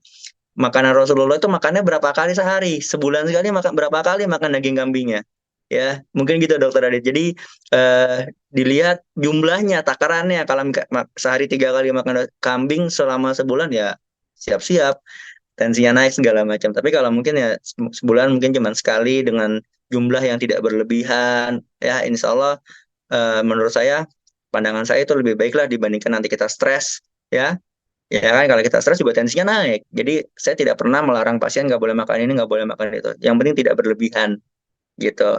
Rasul juga bilang kan makannya tidak boleh berlebihan gitu. Jadi harus dilihat secara holistik kalau ngelihat sesuatu. Begitu juga kayaknya tadi tentang hadis-hadis, dilihatnya harus secara holistik gitu. Begitu dok, semoga terjawab. Dokter Adit nih udah beredar deh kayaknya di. Udah Eh, follow up pasien nih kalau jam segini. Atau lagi persiapan operasi kayaknya. Iya dok, ya kayak gitu dok. Tapi ya gitu, kalau kita minum kopi boleh atau enggak? Boleh. Kalau lagi butuh dengan dosis yang sesuai boleh. Tapi kalau misalkan belinya kopinya seliter sendirian, nah itu dipertanyakan itu sehari langsung habis seliter, ya. Dok, ini ada pertanyaan lagi, Dokter Maulana. Ini terkait tentang amlodipin. Ada 2 pertanyaan saya rangkum ya dari Budia sama Mbak Widya nih. Ini perawat nih Widya nih.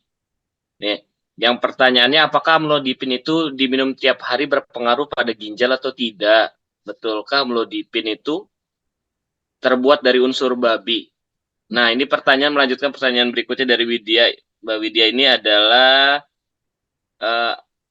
kalau minum amlodipin digabung sama kandesartan, efeknya jadi ngantuk terus, itu kenapa ya dok? Nah ini seputar amlodipin dan kandesartan nih dok. Baik, oke. Amlodipin dan kandesartan ya. Baik, pertanyaan yang pertama, unsur babi atau enggak, jujur saya nggak tahu ya. Tapi memang ada beberapa obat-obatan jantung yang terbuat dari unsur babinya. Tapi setahu saya bukan amlodipin ya, setahu saya gitu. Ya, coba boleh dikaji lagi. Kayaknya bukan amlodipin setahu saya, karena amlodipin rata-rata nggak ada unsur babi. Dan dokter itu akan mengatakan tuh, kalau misalkan obat-obat tertentu yang ada unsur babi akan disampaikan ke pasien gitu. Ini ada unsur babinya, bersedia atau enggak? Kalau nggak ada kita ganti dengan obat lain gitu. Apakah berpengaruh ke ginjal atau enggak? Seingat saya efek samping yang lebih dominan ke bengkaknya ya amlodipin ya. Jadi bukan ke ginjalnya, justru mengurangi tekanan darah tingginya ya, bagus ya. Gitu. Itu amlodipin lumayan generik ya, lumayan banyak dipakai gitu. Baik. Tadi pertanyaan kedua, amlodipin dan kandesartan. Baik, amlodipin dan kandesartan itu adalah 2 golongan obat yang berbeda ya, gitu. Idealnya itu bisa diberikan secara bersamaan, tidak saling bertentangan ya obatnya. Jadi boleh diberikan secara bersamaan, dosisnya terbagi dalam harian tetap diberi nggak langsung semua ya, tergantung kondisi pasien masing-masing, tekanan darahnya seperti apa. tapi boleh diberikan secara bersamaan dalam waktu satu hari yang sama, seperti itu. Bikin ngantuk atau enggak, jangan-jangan darah tingginya itu sudah komplikasi ke tempat lain ya, gitu. Atau memang eh, oksigen ke otak lagi kurang ya. Contoh ya tadi belum makan dan lainnya. Mungkin bukan karena amlodipin dan kandasartanya secara langsung ya yang saya tahu gitu, karena efek sampingnya setahu saya nggak bikin ngantuk keduanya itu ya, gitu. Mungkin ada obat lain yang dikonsumsi atau ada kondisi lain yang bisa mempengaruhi ngantuknya. Jadi kalau secara langsung seingat saya tidak ada seperti itu. Baik, melanjutkan lagi pertanyaan. Ini ada komentar dari Huseri nih, Om Heri nih. Alhamdulillah saya pecinta daging kambing. Wah, ini eh, ayahnya Dokter Adit nih. Jadi Dokter Adit dan Om Heri ini sama-sama pecinta kambing. Jadi nggak apa-apa Om. Ini apa namanya, makan kambing nih. Asalkan sesuai takaran, sesuai porsi. Asal jangan langsung 50 tusuk sendiri ya, Dokter Maul ya. Iya, betul. Baik, lanjut Bu Yuria, silakan Bu Yuria. Mungkin dipercepat ya karena waktu kita sebenarnya sudah lewat nih, Dokter Maul nih. Ya, ya. Jadi, tapi animonya karena udah lama kita nggak kajian kesehatan, jadi banyak yang bertanya. Kalau itu kita rutin adakan setiap Ahad, tapi mungkin ada jadwal-jadwal lagi. Ini yang di bawah kan ada jadwal-jadwal ya. Di tertampil ada Ustadz Sahal, Ustadz Babe Haikal, kemudian ada Ustadz Dodi. Itu kajian setiap hari, kita kajian tiap pagi dan malam hari ya. Pada Bu Yuria ya, singkat saja Bu, bisa bertanya, silakan. Assalamualaikum dokter. Waalaikumsalam. Mau tanya tentang ini dok. Ketika malam tuh tidur, pas bangun tiba-tiba itu tenggorokan tuh kayak sangat kering sampai batuk itu dada sakit. Nah itu penyebabnya apa dok? Terus yang kedua, anak saya tuh punya sakit, kadang sakit kepala yang luar biasa, dari kepala, kadang sebelah kiri, kadang pas bagian tengah gitu. Dan panasnya suka tinggi gitu. Nah, ketika saya anjurkan konsumsi madu selama 2 hari. Nah, setelah hari ketiga enggak, otomatis barulah satu obat yang biasa diminum tuh Mixalgin. Nah, akhirnya karena itu cocok, ketika dia sakit kepala itu yang sudah tidak tertahan, dia minumlah itu Mixalgin. Nah, itu nanti berbahaya nggak dok? Itu aja dok. Makasih dok. Jadi kalau sesi-sesi kajian atau sesi-sesi penyuluhan itu ya penyuluhannya poinnya harus tersampaikan, tapi sesi tanya jawab tuh harus lebih panjang. Karena biasanya animonya di sesi tanya jawab. Jadi diskusinya lebih banyak gitu, nggak apa-apa. Itu yang biasanya terjadi, nggak apa-apa. Jadi diskusinya biasanya dipanjangin, nggak apa-apa dok. Itu jadi dari situ nanti keluar tuh ilmu-ilmu yang barunya yang mungkin tidak terbahas di kajian atau di penyuluhan, itu biasanya akan keluar di diskusi gitu. Baik, tadi pertanyaan pertama tentang sakit tenggorokan ya gitu. Banyak penyebab sih Bu ya kalau sakit tenggorokan ketika baru bangun tidur segala macam. Nah, tapi yang saya fokuskan adalah tentang nyeri dadanya ya. Nyeri dada ya ketika itu. Nah, itu nyeri dada itu banyak penyebabnya juga. Bisa dari organ-organ lain, pertama jantung, bisa juga dari parunya, bisa juga dari apa namanya, lambungnya. Nah, itu harus dievaluasi nyeri dadanya seperti apa. Apakah rasanya seperti terbakar, panas di dada, atau lebih kayak tertindih nyeri dadanya, atau nyeri dadanya di bagian mana nih? Lebih ke dada kanan, dada kiri, tengah, ulu hati, atau seperti apa? Itu harus dievaluasi untuk mengevaluasi organ mana yang kena. Tapi kalau misalkan nyeri dadanya yang lebih dari 20 menit tidak membaik dengan obat-obatan lambung, saran saya ke IGD. Apalagi nyeri dadanya disertai dengan mual muntah, dengan ada resiko dulu mungkin ada obesitas, ada darah tinggi, ada sakit gula ya. Yang udah lama lebih baik ke IGD kalau memang tidak membaik gitu. Tapi kalau ternyata masih membaik, alhamdulillah ya, tinggal dikontrol dulu gitu. Jadi harus dievaluasi nyeri dadanya bagian mana, sebelah mana, sifatnya seperti apa, durasinya seperti apa. Baik. Yang kedua tentang anaknya itu sendiri. Kebetulan tadi, nah kita lihat saya bilang tadi keluhannya sama nih, sama-sama sakit kepala, tapi karena pasiennya berbeda, kita harus mengkaji pasiennya juga berbeda. Kita harus dilihat tuh usianya berapa, apakah disertai dengan keluhan lain atau tidak, membaik dengan apa. Tadi kan membaiknya dengan pemberian madu ya, sama dengan mixalgin ya. Ya, itu boleh untuk terapi sementara, tidak ada masalah ya. Tapi dilihat lagi kembali, ibu yang bisa dilakukan di rumah adalah dilihat biasa sakit kepalanya lagi ngapain nih. Apakah ada pemicunya? Contohnya pemicunya kalau misalkan lihat lampu terlalu terang itu bisa. Atau mungkin pemicunya ketika dia masih telat makan. Atau pemicunya ketika dia lagi ujian anaknya. Nah, jadi itu harus dievaluasi apakah nyeri sakit kepalanya lagi ngapain gitu. Sehari berapa kali timbulnya sakit kepalanya, ya kan? Levelnya sakitnya sampai uring-uringan atau kayak masih sakit kepala sih tapi masih bisa main PS, masih bisa main HP, ya kan? Nah, itu harus dievaluasi sakit kepalanya seperti apa gitu. Nah, yang saya notice adalah tadi pemberian obat-obatan mixalgin atau lainnya ya tadi gitu. Nah, pada pemberian saya nggak sebut mixalginnya ya, tapi ada beberapa obat yang harus diwaspadai. Pada dikit-dikit tuh orang Indonesia kadang nggak suka minum obat pengurang nyeri ya. Nah, obat pengurang nyeri ini sebenarnya ada plus minus ya. Plusnya bisa mengurangi gejalanya, tapi harus hati-hati. Nah, jadi tugas dokter itu kenapa sih harus dibawa ke dokter? Dicarilah sumber penyebabnya kira-kira apa. Tapi bekerja sama dengan keluarga pasien. Evaluasi keluhannya di rumah. Tadi pemicunya dari mana ya. Biar dokternya bisa tahu pemeriksaan lebih lanjut apa nih untuk cari sumber penyebab penyakitnya gitu. Kenapa obat nyeri itu harus kita waspadai? Jadi obat nyeri yang kita berikan secara terus-menerus ya itu bisa berbahaya buat lambung kita ya.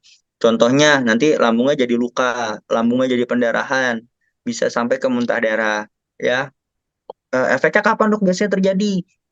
Mungkin kalau usia muda masih oke ya, tapi kalau pada pasien-pasien usia tua karena mudanya sering minum obat-obatan anti nyeri, akhirnya bisa menyebabkan keluhan-keluhan tadi, bisa sampai nyeri lambung, pendarahan di lambungnya sampai muntah darah. Jadi efeknya nanti akan jangka panjang seperti itu. Semoga terjawab ya apa yang bisa dievaluasi. Kalau tadi ditanya penyebabnya, harus ada evaluasinya. Semoga saya selalu edukasi ke keluarganya, kita kerjasama evaluasi dari keluarganya kira-kira keluhannya apa. Karena support keluarga itu sangat penting buat orang yang sakit, ya gitu. Jadi kita kerjasama, dokternya mencari penyebab, tapi keluarganya bantu evaluasi di rumah seperti apa kondisi-kondisinya. Insya Allah kalau anaknya diperhatiin sama ibunya, anak juga seneng kok gitu. Ya, sama tadi obat lambung. Ya, oke. Baik. Mungkin 2 pertanyaan terakhir ya, Dr. Maul ya. Ini langsung saja Bu Dian dan Ya, terima kasih dok. Dokter, saya sudah dipasang ring 1 dan punya hipertensi. Dokter jantung saya kasih obat untuk tensi sama pengencer darah, tapi saya tidak minum dua-duanya. Apakah itu berbahaya? Dan yang kedua pertanyaannya, apakah benar obat pengencer darah itu bisa menurunkan kadar kolesterol? Saya jawab sedikit lah. Oke, itu udah nyala belum? Oke, berbahaya atau enggak? Jadi coba saya jelasin ya. Pembuluh darah jantung kita yang besarnya ya, pembuluh darah jantung kita besarnya ada 3 ya. Secara gampangnya kanan, yang kiri itu terbagi 2 nanti. Ya, anggaplah kanan, kiri, tengah, kanan, tengah, kiri lah ya. Gampangnya seperti itu. Nah, pada pemasangan ring itu di kondisi di mana pembuluh darah jantungnya paling bermasalah biasa sama dokter jantung. Artinya kalau tidak diminumkan akan beresiko bisa penyumbatan lagi di 2 pembuluh darah yang lain gitu, di tempat yang berbeda. Jadi tujuannya apa sih kita ngobatin pasiennya? Jadi nggak semua pasien itu berobat untuk kurangi gejalanya, tapi kita ngasih obat itu untuk mencegah terjadi perburukan pada pasiennya. Bisa kita ngasih obat biar tidak serangan jantung yang berulang, itu juga bisa. Jadi obat itu tujuannya apa nih? Dokter tuh punya terapi, bukan cuma buat ngobatin keluhan sekarang, tapi jangka panjangnya. Karena tahu dari dasar penyakitnya. Oh, ini pembuluh darah jantung ada 3 nih. Pasien ini udah dipasang jantungnya 1 ring berarti kan, misalkan 1 ring ya berarti masih ada resiko untuk kena 2 lagi, ya kan? Itu kan bahaya buat pasien, ya. Atau sumbatan di tempat lain lagi gitu. Jadi makanya dilakukan terapi tadi gitu. Jadi tujuannya untuk jangka panjang. Itu yang pertama. Terus tadi tentang pengencer darah bisa menyerang ke mana tadi organnya? Maaf. Bisa menurunkan kadar kolesterol. Oke. Untuk Karena menurunkan kadar kolesterol saya tinggi. baik. Jawabannya adalah saya nggak tahu, tapi yang itu, nah itu harus dievaluasi Bu. Obat pengencer darahnya itu disertai dengan pemberian obat lain atau enggak. Jadi biasanya kalau tadi kasus pasiennya adalah pernah serangan jantung, obatnya nggak satu. Ya mungkin di antara obat pengencer darah itu sendiri ada obat kolesterol juga gitu. Kenapa dikasih obat kolesterol? Ya untuk mencegah terjadi sumbatan yang baru. Jadi pembuluh darah jantung itu biasanya tersumbat. Salah satunya penyebabnya ya kolesterol itu sendiri, ya, gitu. Makanya tetap kolesterolnya harus rendah, gitu. Nah, Oh ya, biasanya dikasihnya itu bukan gara-gara pengencer darah, tapi ada obat lain, gitu. Ada obat lain yang untuk menurunkan kolesterol.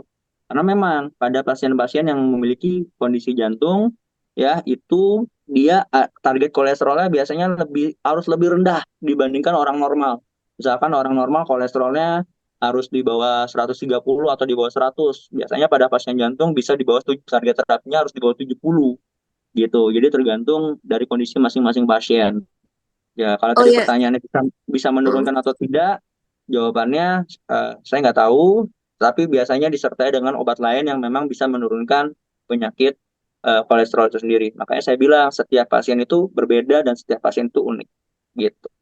iya dok, lupa tadi saya kasih tahu. Saya udah 2 kali di ESWL, makanya saya ngurangin itu. Terus tensi saya sering drop, jadi sering Hmm. tiba-tiba rendah gitu. Dokter jantung yang satu, yang pertama yang pasang ring saya tuh bilang nggak usah diminum obat apa, obat hipertensinya itu. Jadi kalau tinggi aja gitu. Sementara ini saya pindah ke dokter yang kedua, itu harus diminum tiap hari gitu. Jawabannya adalah namanya penyakit itu 3 Bu.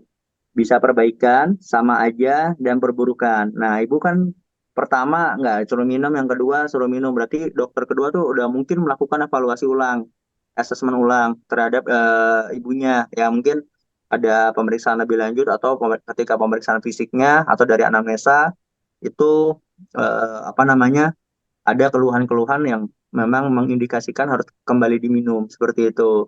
Mungkin dokter yang pertama setelah tindakan, oke, setelah tindakan ada kita pause dulu nih obatnya, gitu.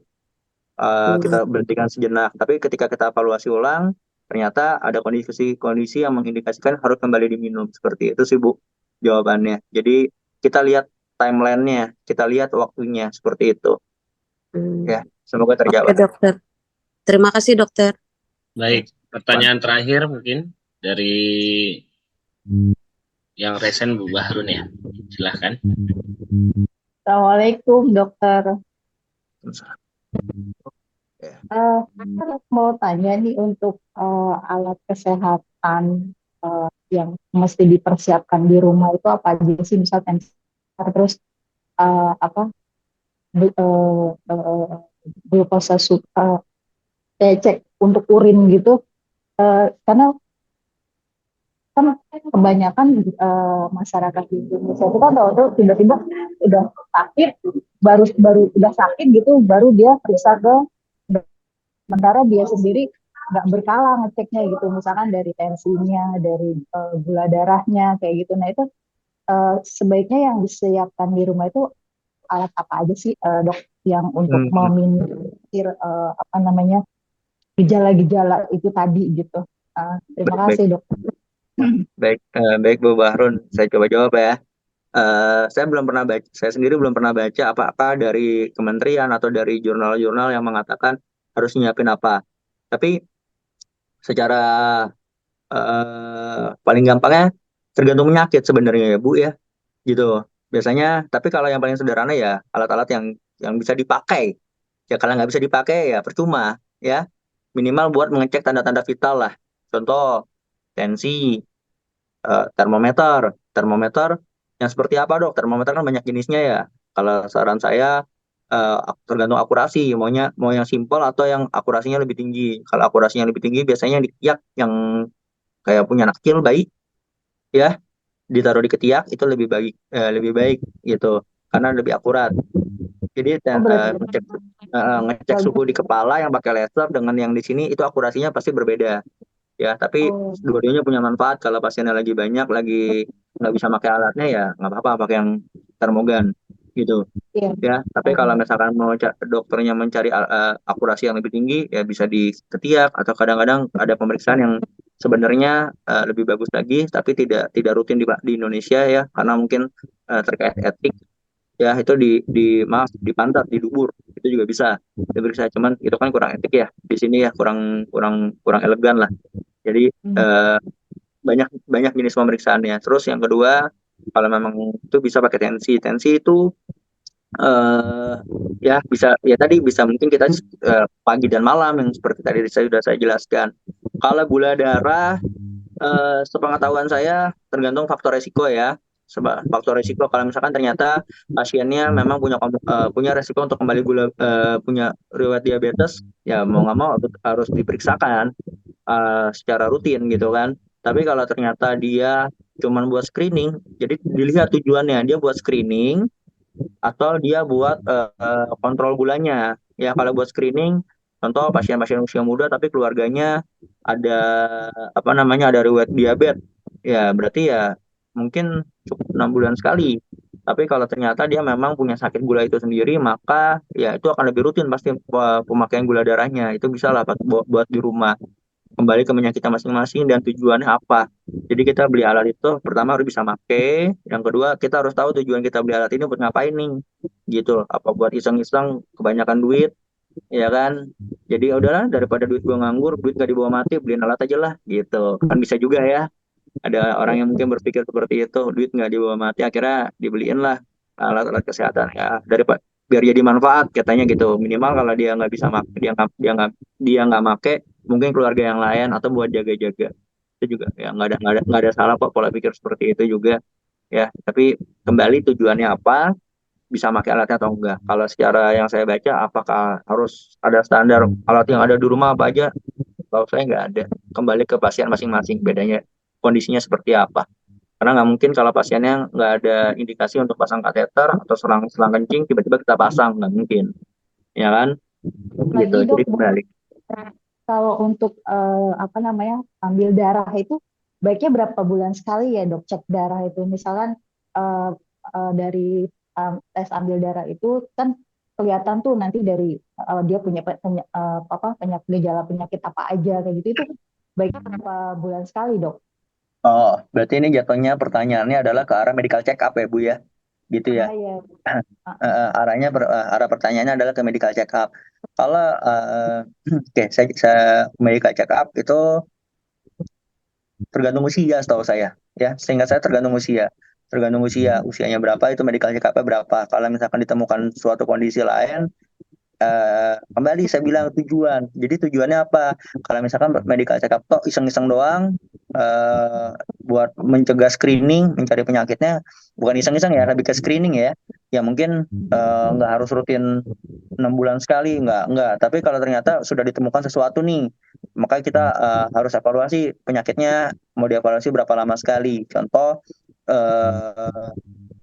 ternyata dia ada sakit diabetes, berarti nanti kan kita harus cek tuh nanti fungsi ginjalnya setelah berapa lama harus kita periksa. Jadi pemeriksaan itu banyak ya, ada yang mulai dari darah rutin, ada juga fungsi tiroidnya, ada fungsi ginjalnya, yang mau diperiksa apa dulu kembali. Jadi nggak ujuk-ujuk kita medical check up tanpa tahu tujuannya. Tujuannya apa screening ya, berarti screening maunya lengkap atau enggak. Tapi kalau ternyata baru kita bisa tentukan berapa lama sekali. Kalau ditemukan kelainan, baru kita bisa tentukan kelainan itu harus dievaluasi berapa lama. Contoh kayak tadi diabetes ya, dengan fungsi ginjal gitu. Atau tadi tiroid ya, fungsi tiroidnya mau diperiksa berapa lama sekali gitu. Jadi tergantung tujuan dari pemeriksaan darahnya apa. Tapi kalau untuk medical check up itu bisa tergantung usia. Nah, yang pertama kali, tapi kalau sudah ketemu kelainan itu spesifik sesuai guideline penyakitnya itu masing-masing seperti itu. Untuk Sama usianya tergantung duit, sendiri, Bu. untuk Apa? usianya sendiri berapa ya sebaiknya untuk dilakukan apa namanya Eh, tadi Jujur Bu, saya agak kurang tahu ya spesifiknya seperti apa ya. Gitu, karena kan kebetulan saya lagi banyak di IGD sama di ruangan merawat inap. Kalau ke medical check up saya lagi jarang turun untuk pemeriksaan, jadi harus dibaca lagi kayaknya Bu. Tapi setahu harus dibaca lagi kayaknya itu. Tapi kalau paling gampang, kalau gula darah sama tensi, seingat saya tuh kalau tidak ada keluhan, tidak ada apa-apa, itu 6 bulan sekali. Itu paling gampang, paling sederhana yang bisa dilakukan. Jadi nggak usah ujuk-ujuk maunya CT scan, maunya MRI, nggak usah ujuk-ujuk, kita pakai yang simpel-simpel aja, ya. Ya, dilihat aja, ditanya ke puskesmas, biasanya posyandu berapa lama sekali? Biasanya 6 bulan sekali itu ada posyandu, ya. Saya kok agak kurang spesifik ya, karena saya nggak turun langsung, jadi agak-agak lupa. Nah, itu tensi sama gula darah paling gampang. Medical check up yang bisa kita lakukan, harganya nggak terlalu mahal, itu paling gampang. Nah, itu bisa dilakukan di posyandu untuk medical check up yang paling screening yang paling gampang. Bukan medical check up ya, jatuhnya screening sebenarnya. Ya, tapi ya mungkin medical check up kecil-kecilan lah ya, kita nganggapnya dengan bahasa yang awam seperti itu. Paling Baik. jadi nggak usah ujuk-ujuk, mau CT scan mau apa, yang gampang-gampang aja gitu, yang Jadi realistis memang ya. tergantung kebutuhan ya dokter Maulana ya. Betul, tergantung kebutuhan. Kebutuhan dan tergantung gejala ya gitu. Kalau misalnya di MCU ya mungkin sarannya kalau udah 40 tahun baiknya dicek-cek lah ya gitu. Ya, betul, Kalau boleh. gula, kolesterol gitu ya. Kalau ada keluhan juga baiknya di medical check up. Terima kasih dokter penjelasannya. Iya, Dokter Vicky. baik. Baik dokter Maulana, ini pertanyaan sebenarnya masih banyak tapi waktu sudah lewat jauh ya. Jadi mungkin kita cukupkan saja. Mungkin nanti kalau ada pertanyaan nanti mungkin akan disampaikan langsung. Bisa juga di grup Majelis Keluarga Indonesia. Nanti insya Allah akan banyak dokter yang bisa menjawab. Nanti akan dijawab. Kemudian pertama kita ucapkan terima kasih nih kepada dokter Maulana karena sudah menyempatkan waktu nih di sela-sela mengikuti pertemuan ilmiah tahunan endokrin ya dok ya? Iya benar, endokrin. Endokrinologi ya gitu, karena kita doakan sama-sama nih dokter Maulana mau ujian masuk dokter spesialis penyakit dalam. Ini kapan dok ujiannya dok? Insya Allah bulan depan, bulan Juli ini ujian, mohon doanya. Ya kita doakan sama-sama mudah-mudahan bisa menyusul dokter Adit nih gitu untuk bisa sekolah spesialis melanjutkan pembelajaran di bidang penyakit dalam nih kalau untuk dokter Maul. Baik, mungkin itu saja. Ada statement penutup dok? Statement untuk penutup. hipertensi. Oke. Tadi mungkin di slide saya yang pertama. You can if you think you can. Kamu bisa kalau kamu berpikir kamu bisa. Jadi ya kalau kita mau bisa berpikir untuk mencegah hipertensi, insya Allah kita bisa. Kalau udah mikirnya nggak bisa, ya nggak bisa. Gitu. Baik, itu saja. Terima kasih pada Dokter Maulana. Mungkin kapan lagi kita undang ya dok, bisa membahas kasus-kasus yang lainnya ya, yang terkait tentang concern dokter di penyakit dalam ya, bisa jadi saling sharing sambil terus update ilmu kita, karena memang apabila sharing nih biasa ilmunya jadi nambah ya dok ya, kita ya dok, insya Allah ya. Insya Allah. Itu mungkin itu saja. Mungkin kita kembalikan kepada Ustadz Holis atau langsung kita tutup. Langsung aja ini dok. Baik, terima kasih jamaah Majelis Keluarga Indonesia yang sudah hadir. Kita sama-sama update ilmu, utamanya untuk keluarga kita, ikhtiar untuk kesehatan keluarga. Nanti mungkin bila ada waktu kan kita akan adakan tema-tema yang lainnya, tentunya yang dekat, kasus-kasus yang dekat dengan keluarga. Seperti biasa kita kajian tiap pagi dan malam, dan event terdekat kita itu tanggal 6 Juli insya Allah akan ada hitanan di Zidan Rumah Hitan Keluarga Indonesia. Kemudian insya Allah ada event lagi nanti tanggal 20 yang nanti akan di-share oleh Ketua Umum dan bagian Kadif Sosial ya. Insya Allah nanti akan di-share di grup. Ada kegiatan-kegiatan yang nanti akan di-share.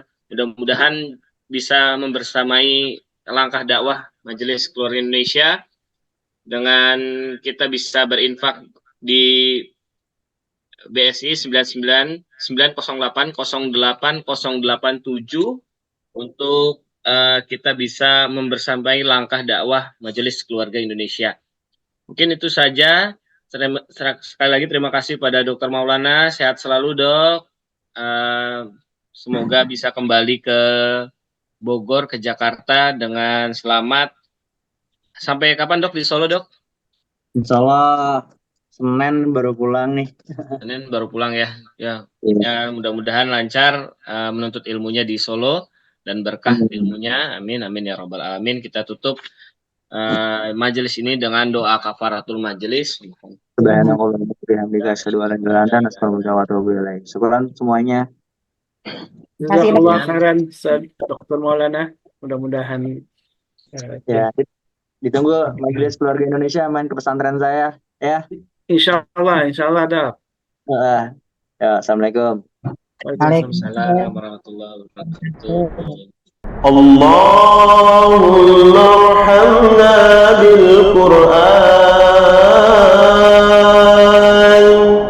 waj'alhu lana imaman wa nuran wa hudan wa rahmah.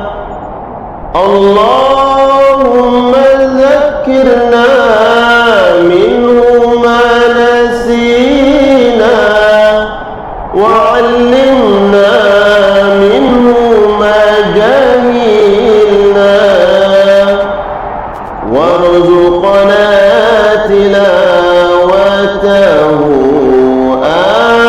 آناء الليل وأطراف النهار